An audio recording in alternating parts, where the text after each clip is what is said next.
100% là.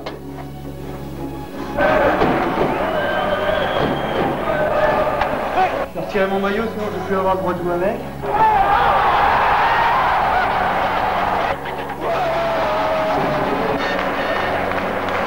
We got the first one. We got the first one.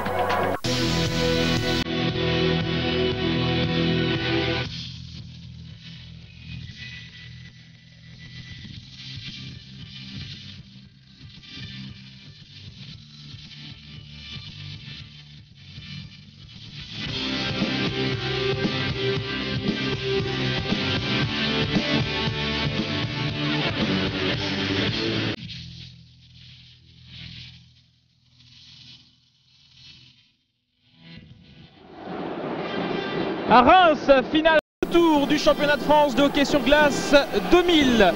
Salut à tous, c'est avec grand plaisir qu'on se retrouve sur l'antenne de Pathé Sport pour du hockey sur glace. C'est aujourd'hui la finale retour du championnat de France entre Reims et Caen. Dans un peu plus de 2 heures, vous saurez qui sera le futur champion de France 2000 après Amiens en 1999. Alors ce match, évidemment, c'est une finale logique parce qu'il rassemble les 2 premières équipes de la saison régulière. Stéphane Sabourin. Bonsoir Stéphane. Bonsoir Nicolas, bonsoir à tous. Effectivement, le dernier acte va se jouer sur cette glace champenoise entre les 2 excellentes équipes de Reims et de Caen. Mais il y aura un face-à-face entre les 2 gardiens finlandais de chacune de ces 2 équipes. Nous avons d'abord Mika Pietila, le gardien de Reims, qui a 27 ans, 1m77, a été élu meilleur gardien de but de la saison 98-99, a été très performant cette saison aussi. Et nous avons de l'autre côté Juha Virenius, le gardien de Caen, qui est un nouvel arrivant dans le championnat français cette année et qui a mené son équipe en finale. Une finale qui sera bien explosive, Nicolas, ce soir. Et des demi-finales d'abord qui ont été excellentes, Nicolas.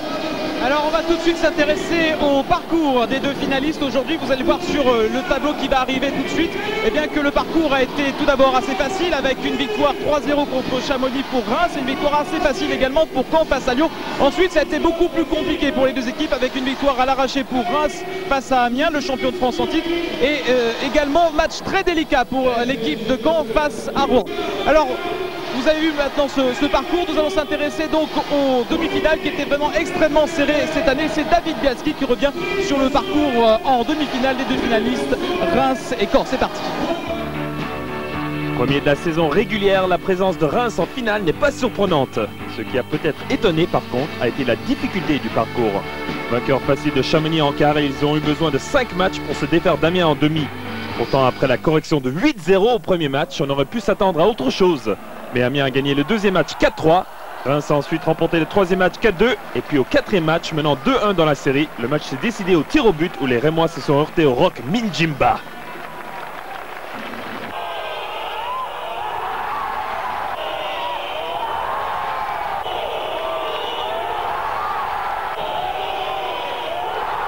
Quatre tirs arrêtés pour le gardien des Gothiques. Tandis qu'il s'occupe de la défense, les frères Rosenthal s'occupent de l'attaque et marquent les 2 pénaltys décisifs. Puisqu'on parle de décisif, il y avait un 5e match à jouer. Reims ouvre le score dès la 2e minute sur un but de Claude Savoie.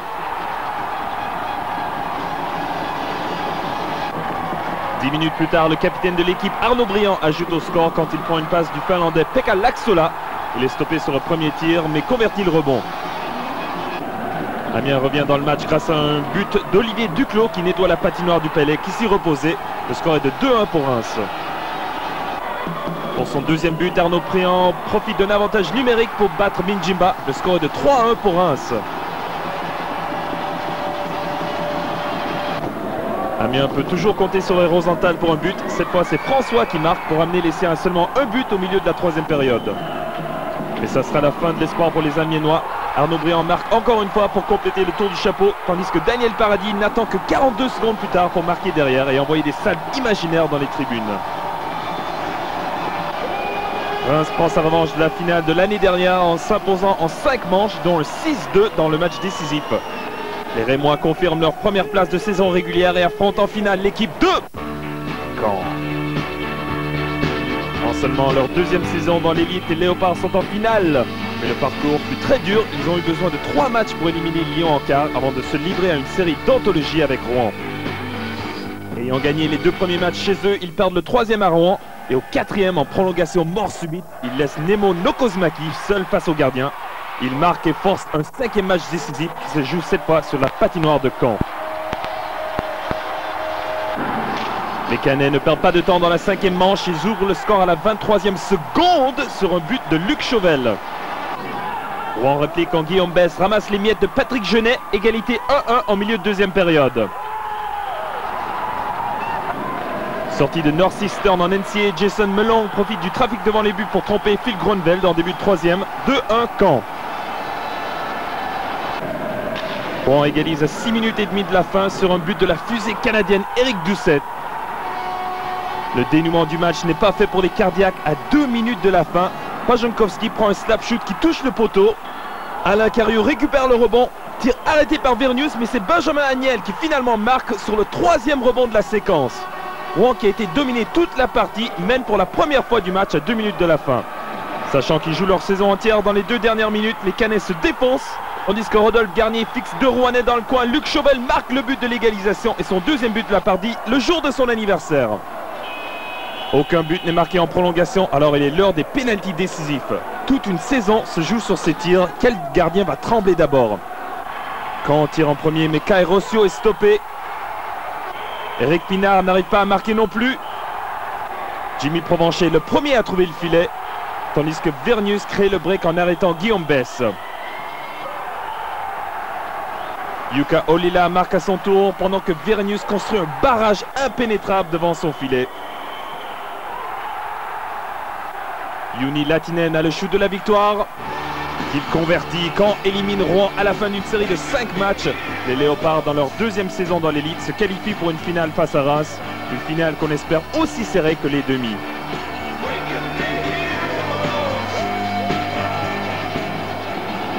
Alors ça, c'était pour les demi-finales. Il y a 2 jours s'est déroulée donc la finale aller de ce championnat de France entre Caen et Reims. Le match avait lieu à Caen et voici tout de suite le résumé de cette première manche de la finale 2000.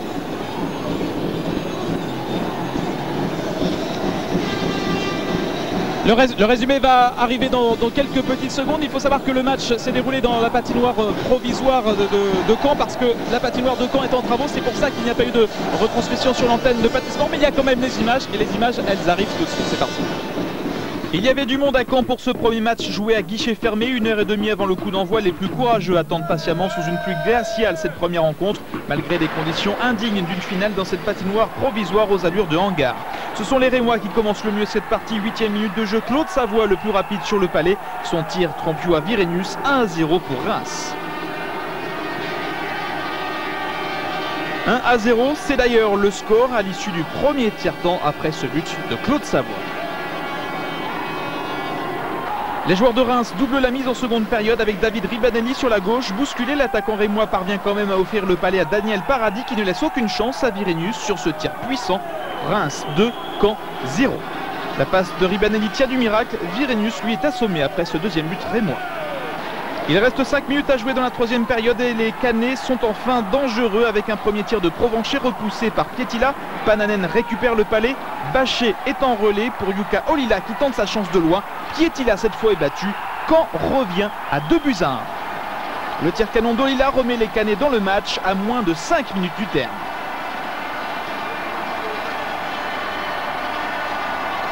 Mais la joie canaise est de courte durée car une nouvelle erreur défensive de Caen profite à Reims et à Lionel Orsolini qui tout seul trompe Virenius. 3-1 pour les Champenois. Grâce à Orsolini, Reims conserve un écart de 2 buts en sa faveur. Autant dire que les Flammes Bleues possèdent une marge confortable avant le match retour où Caen devra réaliser un exploit pour arracher la Coupe Magnus qui n'a jamais été aussi proche de Reims. Et effectivement, les supporters de Caen et de Reims s'attendent à un match très serré, même si les Rémois sont très bien partis. On s'intéresse tout de suite maintenant pour ce match numéro 2, le match retour de la finale, avec la composition des équipes. Et on commence avec vous, Stéphane Sabourin, avec l'équipe de Reims. Effectivement, Nicolas, dans les buts, au départ de ce match, Mika Pietila. En défense, Ruokonen, Laxola, Arnaud Briand, le capitaine, le meilleur marqueur et buteur de ces playoffs. Orsolini et Grossi forment le premier bloc. Au deuxième bloc, on a toujours Laflamme et Marcel comme paire d'arrière. Jonathan Zwickel, un des centres de l'équipe nationale. Paradis et Savoie complètent superbe trio. Ensuite, Ségla au troisième bloc. Mortas au centre. Sadoun et Ribanelli à droite, un bloc très rapide. Et les remplaçants du côté de Reims, Galmiche, Carrara, Lepers, Pousset, Bush et Godefroy, le gardien auxiliaire.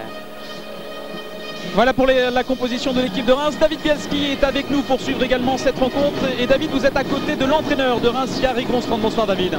Effectivement, je suis à côté de l'entraîneur Jari. Quel est l'état d'esprit de l'équipe ce soir? What is the team mentally thinking tonight? I think they feel good, maybe a little bit nervous, but soon as game start, I think it's gone. I think they are okay. D'accord, merci, thank you very much. Il dit tout simplement l'équipe se sent nerveux, mais dès que le match va commencer, l'équipe, tous les petits papillons dans les estomacs, ça va partir. Merci beaucoup David. Maintenant on s'intéresse à l'équipe qui est menée pour le moment dans cette finale. C'est l'équipe de Caen, toujours avec Stéphane Sabourin.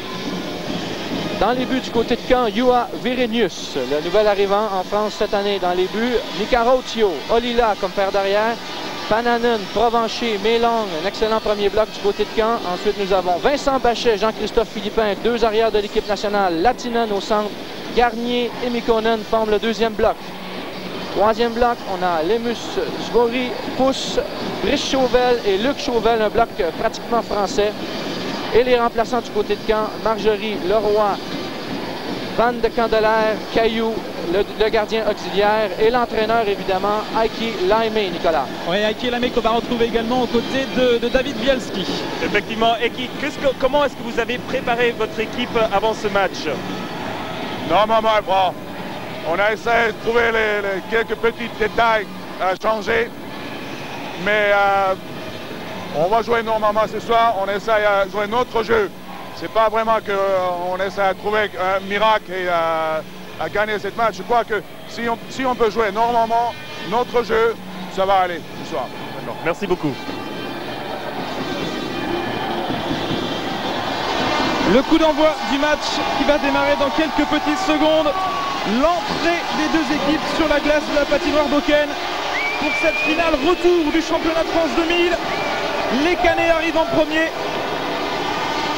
Et oui, l'équipe Cannes, les Canets qui arrivent sur la glace.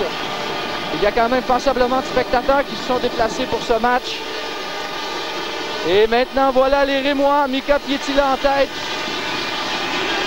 Jonathan Zwickel. Et le reste de l'équipe rémoise, Nicolas. Énorme ambiance à la patinoire d'Auken. C'est un champion inédit que nous aurons cette année. Parce que ni Reims ni Caen n'a remporté le titre dans l'histoire du championnat de France de hockey sur glace. Oui, tout à fait. Et en tout cas, l'équipe championne, parce qu'on se rappelle des images de l'an passé, les Rémois avaient été jusqu'en finale. Eux, ils se rappellent de la douleur. Mais ce soir, l'enjeu est complètement refaire pour les deux équipes. Reims qui avait été finaliste de la dernière édition. Et Reims qui est en position de force, qui a remporté le match aller 3-1.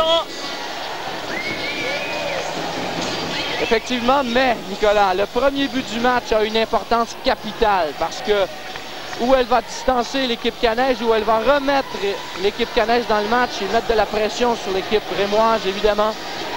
Ce sera un match explosif. Le début du match est très, très important.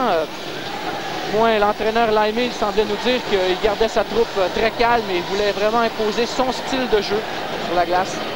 Alors on a vu les compositions des deux équipes, alors que là vous voyez Kaira Oussio en train de mettre un petit peu de scotch pour bien tenir son équipement. Et voici les arbitres. Monsieur Colony sera l'arbitre principal, il sera assisté de messieurs Vélé et Letsko pour les juges de ligne. Toujours les derniers moments de concentration, ce sont des moments très importants. Ce sont des moments où les joueurs se rappellent les consignes très importantes pour le match. Et où il y a une motivation entre eux en secret.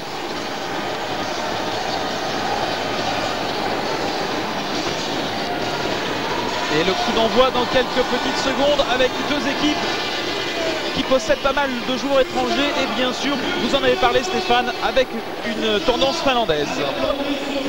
Effectivement, les entraîneurs sont ceux qui recrutent les joueurs. Et de chaque côté, on a deux entraîneurs finlandais.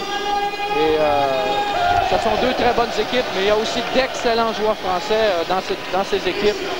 Des joueurs d'ailleurs qui sont en équipe nationale ou très près de l'équipe nationale. Allez, on est en train d'affûter un petit peu, de passer un petit coup de chiffon sur les lames de Pananen, l'un des tout meilleurs attaquants de l'équipe de Caen. et il y aura un petit coup d'envoi fictif juste avant la rencontre donné par Mich Champagne-Ardenne. Oui, Mich Champagne-Ardenne en patin. Et elle s'est bien patinée, hein, la Mich Champagne-Ardenne, ça fait plaisir. Allez, on s'intéresse maintenant à cette rencontre, le match retour de la finale 2000 entre Caen et Reims.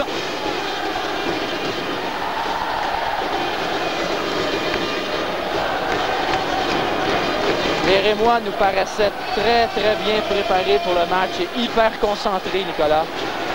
C'est parti pour cette finale retour et cette première période avec un balai pour les Rémois en maillot blanc. Orsolini, Pananen, Laxola. Le premier coup de sifflet de M. Bruno Colleoni. Bruno Colleoni qu'on pourra entendre pendant la rencontre parce qu'il a accepté de recevoir un micro HF et il sanctionne déjà Dino Grossi dans cette première période. 2 minutes de pénalité pour Dino Grossi et également pour un joueur de Caen. On va se retrouver donc dès les premières secondes avec un jeu à 4 contre 4. Le jeu à 4 contre 4 où les joueurs rapides apprécient le temps de jeu parce qu'il y a beaucoup d'espace pour de la vitesse et des dribbles.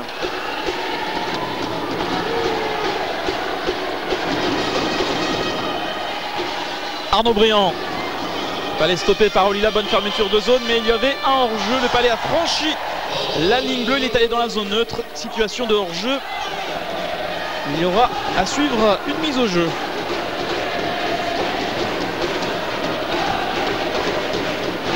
Il a le sourire Dino Grossi alors qu'il s'est fait pénaliser dès l'entame de cette rencontre.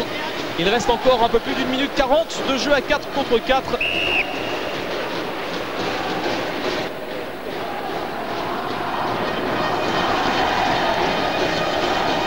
Mise au jeu remporté par les Canets avec Bachet. Philippin. Et petite mésentente, le Palais n'a pas été contrôlé par le joueur de Caen qui se trouvait juste avant la zone d'attaque pour effectuer l'entrée de zone. Il y a un dégagement interdit. Beaucoup d'arrêts de jeu au départ du match. Ça ne contribue pas à enlever la nervosité au niveau des joueurs. Mais de toute manière, les deux équipes sont très préparées. Mais évidemment, avec un joueur de moins dans le dispositif, ça change les systèmes. Et ça peut créer des espaces très intéressants au niveau du jeu, Nicolas. 1 minute 32 encore de jeu à 4 contre 4. Et l'engagement gagné par les Rémois. Avec un Palais derrière la cage de Virenius. Dégagement Canet qui est repris par Christophe Marcel.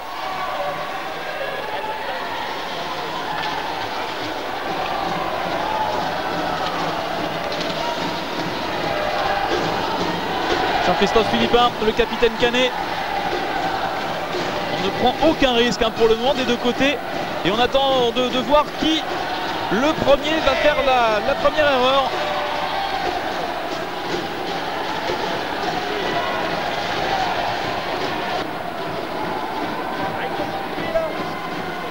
Là, on a Pousse avec le Palais en entrée de zone. Bertrand Pousse, bien stoppé en défense.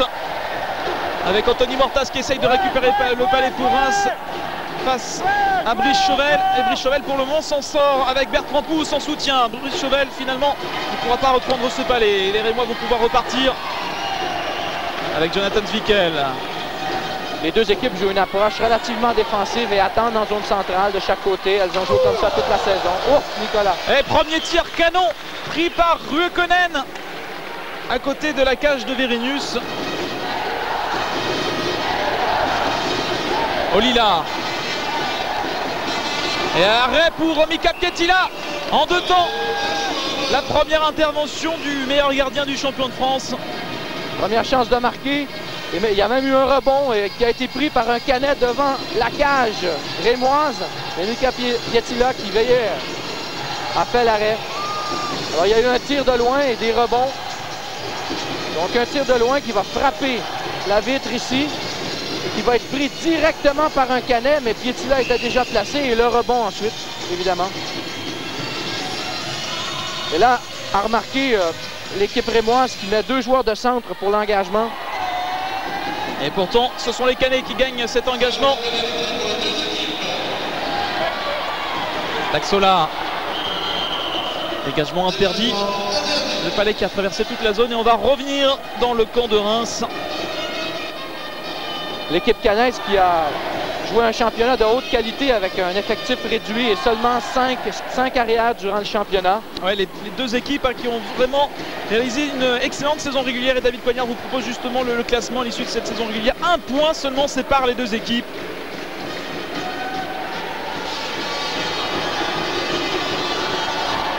On joue maintenant à 5 contre 5.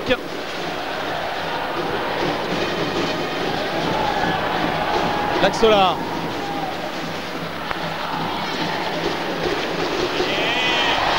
Avec Lionel Orsolini.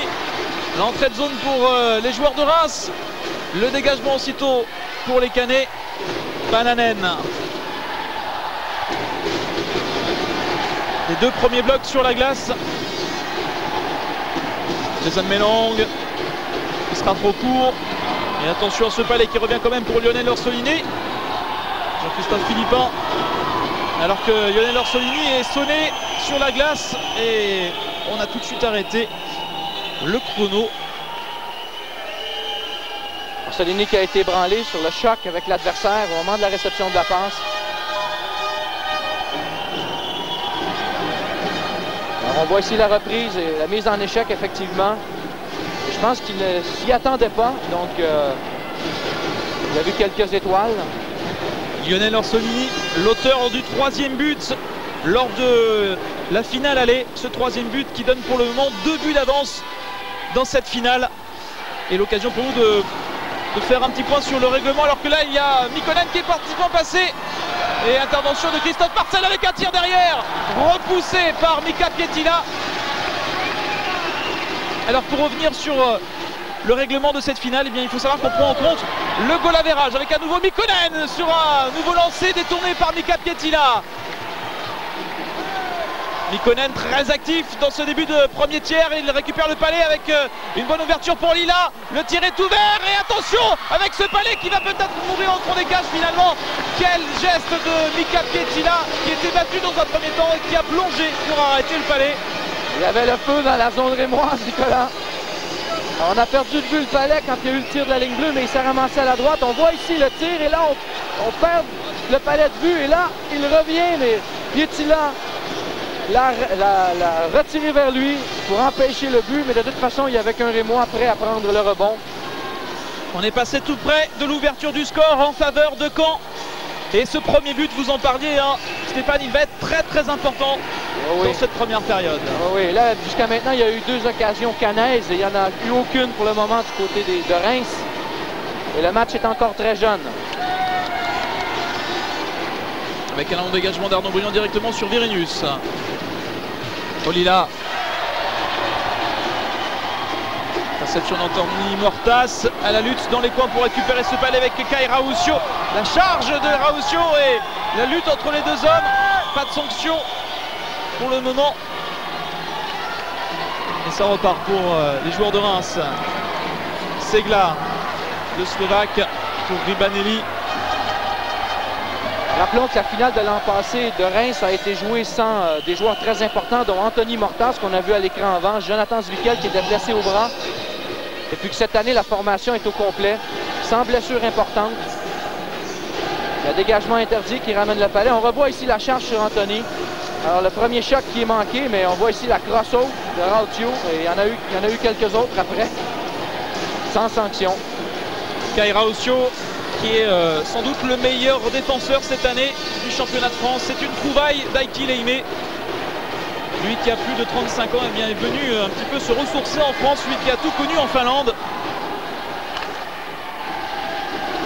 Allez pour les Canets avec Jean-Christophe Philippin. Temporise, il va essayer de repartir à nouveau. Wokonen à la lutte avec Jimmy Provencher, pas les gagné par Jason Melong. La passe en retrait pour Melong, finalement c'est contré par les Rémois qui souffrent dans ce début de rencontre avec encore une occasion et l'arrêt de Mika Pietila. Il y avait Provencher juste devant les cages du gardien de Reims. Oui, les Canets encore une fois très présents autour de la cage de Mika Pietila. On voit ici encore une fois le tir direct mais qui a été manqué. Pietila d'un calme incroyable qui fait l'arrêt. C'est un gardien qui est reconnu pour son calme et sa patience devant les tireurs adverses. Ouais, d'ailleurs, les joueurs de Reims disent de lui que c'est vraiment quelqu'un de très réservé. Il a changé par rapport à l'année dernière. Depuis qu'il a eu un petit enfant, il a eu un bébé et ça l'a un petit peu lâché par rapport à ses coéquipiers. Et c'est vrai qu'il discute beaucoup plus, il est beaucoup plus libéré. D'ailleurs, son bébé est né cette année lorsque l'équipe de Reims jouait un soir à Anglet. Et ce soir-là, bien sûr, il est resté aux côtés de sa femme pour voir l'accouchement. Et Reims a perdu à Anglet malgré le bon match du deuxième gardien Maxime Godefroy. L'engagement gagné par les Canets.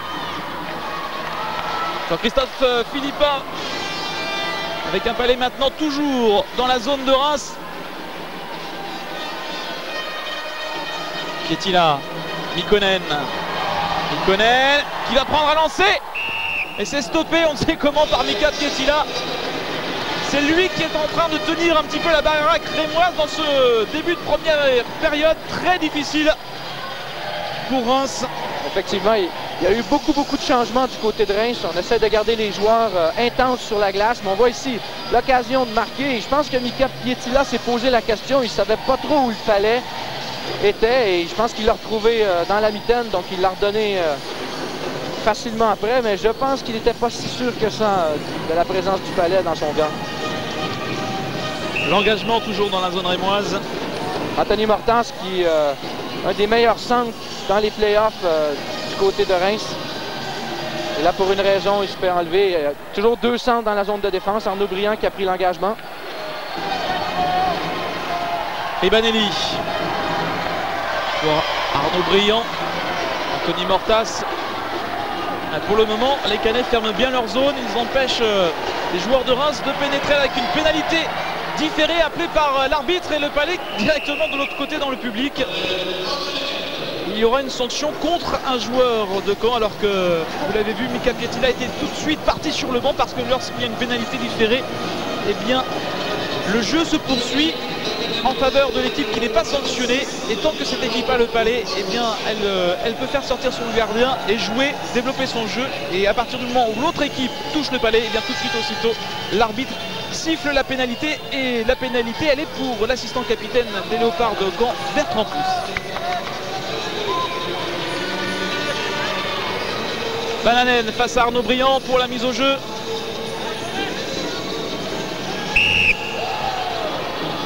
Un petit peu de nervosité pour l'engagement. On change Bananen au profit de Jimmy Provencher, toujours face à Arnaud Briand. Et Provencher gagne l'engagement. Olila directement sur l'Axola.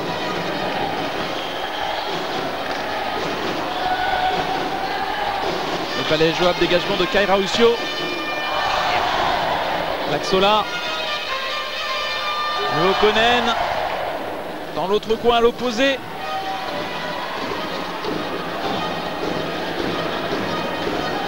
Palais toujours pour les joueurs de Reims. Avec Ruokonen qui a du champ un petit peu là-bas et qui donne à Anthony Mortas. Les Canets qui pressent l'avantage numérique de Reims. Il ne leur permet pas de pouvoir s'installer. On sait qu'ils sont très bons avec le Palais et très créatifs. Donc c'est peut-être une tactique de l'entraîneur de les obliger à agir rapidement. On a profité pour changer les lignes des deux côtés. Et l'entrée de zone pour les Rémois avec l'autre Savoie. Et il y avait Jonathan Zwickel qui s'était retrouvé tout seul face à Yoann Virenius. Ça n'est pas terminé pour Reims. Dégagement très loin pour Caen qui souffle un petit peu. John Zwickel qui a manqué une occasion en or de marquer et de faire très mal à l'équipe canaise. Et on le voit ici en entrée de zone. Jonathan Zwickel qui cherche du soutien. Nouveau dégagement, celui-là il est intercepté par Sigla avec peut-être un tir ouvert. Rappelons que les Rémois sont en supériorité numérique. Il reste encore 25 secondes de jeu à 5 contre 4. Zwickel pour une superbe passe pour Claude Savoie. Et Caen qui se dégage.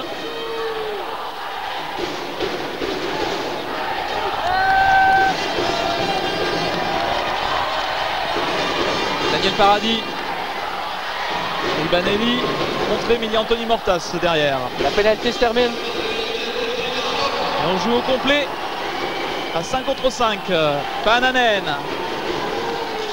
qui laisse en retrait. Ouais, superbe mouvement de Jason Melong avec le soutien maintenant de Jimmy Provencher et de Kaira Ossio. Kaira Ossio contré par Sadoun.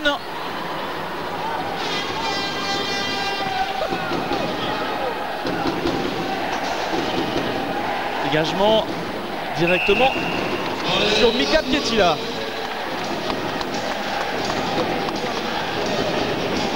Mika Pietila étant un gardien très calme, on remet tous les palets en sa direction pour obtenir des rebonds et des déviations. On voit ici Jimmy Provencher, un des excellents marqueurs. Et on voit ici la chance manquée par Jonathan Zwikel. Une très belle passe de Savoie, une passe levée du revers. Et John ici qui tente de faire dévier. Et malheureusement, il n'a pas pu réceptionner le palais, ce qui aurait conduit à un but pratiquement dans une cage déserte. Alors c'était vraiment la première occasion de marquer du côté de Reims ce soir. On en a quelques-unes du côté des Canets. Claude Savard. Rodolphe Garnier. Qui a fallu directement sur Yoa Virinius. Olila. Et hors-jeu. Cross-haute finalement, sifflé par monsieur Bruno Coleoni. Ces deux équipes jouent un dispositif défensif sensiblement de la même manière. Les deux équipes jouent un 1-3-1, c'est-à-dire un pour marquer qu'il y aura un chasseur qui va aller presser et 3 joueurs en retrait. Les Canets jouent avec ces 3 joueurs près de la ligne bleue, alors que les Rémois, eux, ils jouent près de la ligne rouge avec ces 3 joueurs. Et regardez, en saison régulière, les deux équipes qui ont chacune remporté 2 matchs. Cela vous montre un petit peu combien c'est serré, combien cela peut être encore une nouvelle fois serré aujourd'hui, même si, rappelons-le, Reims a 2 buts d'écart et Reims pour le moment est bien sûr champion de France. Il faut à tout prix que Caen reprenne ce désavantage. Claude Savoie qui tente de passer face à Vincent Bachet, il est stoppé. Claude Savoie. Très bien joué avec Vincent Bachet, Nicolas.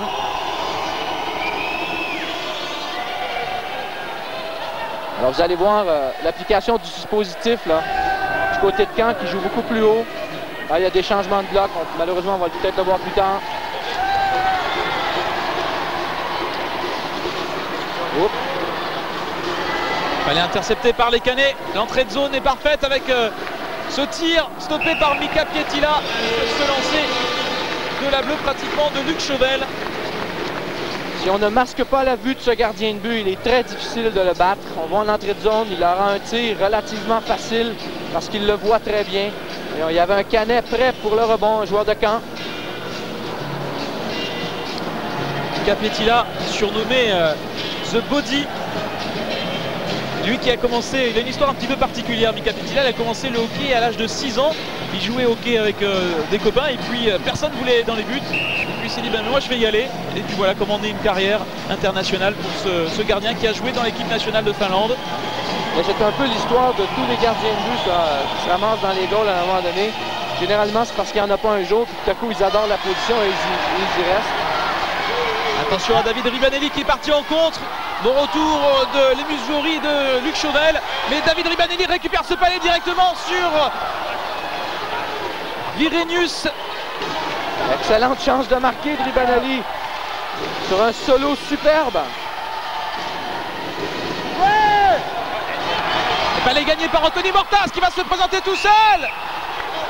Et il n'y a pas but grâce à Yoa Virinius qui s'est bien couché sur sa ligne. C'est la deuxième chance de marquer de l'équipe. Et là, Virinius qui va aller faire un tour pour décompresser.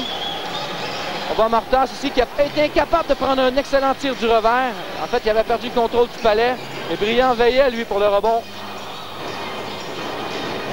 Alors là, l'équipe de Caen, les joueurs et l'équipe, ils ont eu chaud là. C'était très chaud autour du but. Engagement dans la zone cannaise.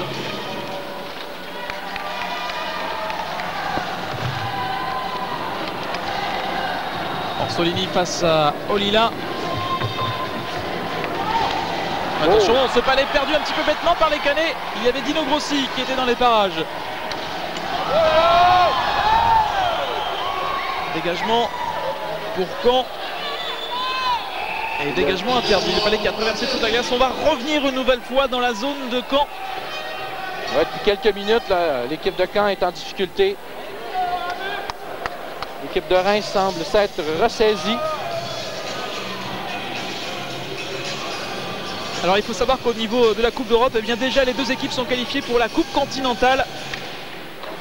Et que bien sûr, le champion de France laissera la Coupe continentale à une autre équipe française, logiquement, et devrait disputer la future Coupe des champions. Attention à ce palais un petit peu confus devant la cage de Mika Pietila. Il y a heureusement un joueur de Reims pour dégager pour les Rémois. Alors, toutes les situations chaudes sont gérées de la même manière de chaque côté, c'est-à-dire qu'on ne se pose pas de questions, on dégage le palais. On arrête le jeu, on effectue des changements pour des présences très courtes où l'intensité est grande. Le banc de Reims. Reims qui ne joue pas ses playoffs avec Gérald Guédelon. Gérald Guédelon qui s'est blessé lors du dernier regroupement de l'équipe de France. Blessé au ligament. En Pologne contre l'Angleterre, effectivement, c'est un dur coup pour l'équipe nationale. Mais les autres jeunes sauront bien prendre un pourcentage plus grand de travail, sans problème. Kaira Ossio. Elle est récupérée par les joueurs de Reims.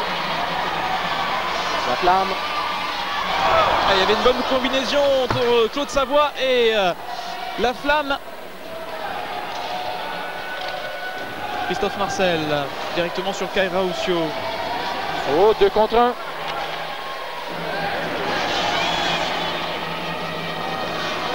Vincent Bachet. Vincent Bachet. Il est repris par Arnaud Briand.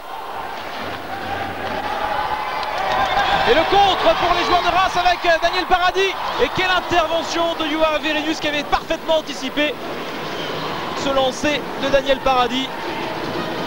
Arnaud Briand, interception de Latinen qui ne peut pas jouer, il y avait des positions de hors-jeu. Et tir au-dessus, largement des cages de Mika Pietila. Ce tir de Mikkonen, très actif depuis le coup d'envoi de cette rencontre. Voilà les supporters canets qui ont fait le déplacement, les 5 heures de bus entre Reims et Caen.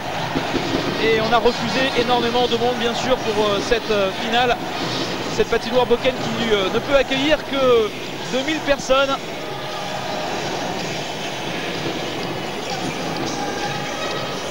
Même si ce soir, on a sans doute dépassé les 2000 personnes. On a cette impression, oui. Et il y a du monde partout derrière les cages. Et tout autour de la balustrade de cette patinoire Boken. Latinen avec Mikkonen. Finalement, Latinen ne peut pas prendre la passe et Vincent Bachet est enrôlé. Latinen avec Jean-Christophe Philippin. Le lancer de Philippin qui passe juste derrière la cage de Pietila. Vincent Bachet. Et Latinen, un shoot ouvert, repoussé par Pietila. Il y avait une grosse erreur défensive de Reims. Arnaud Briand.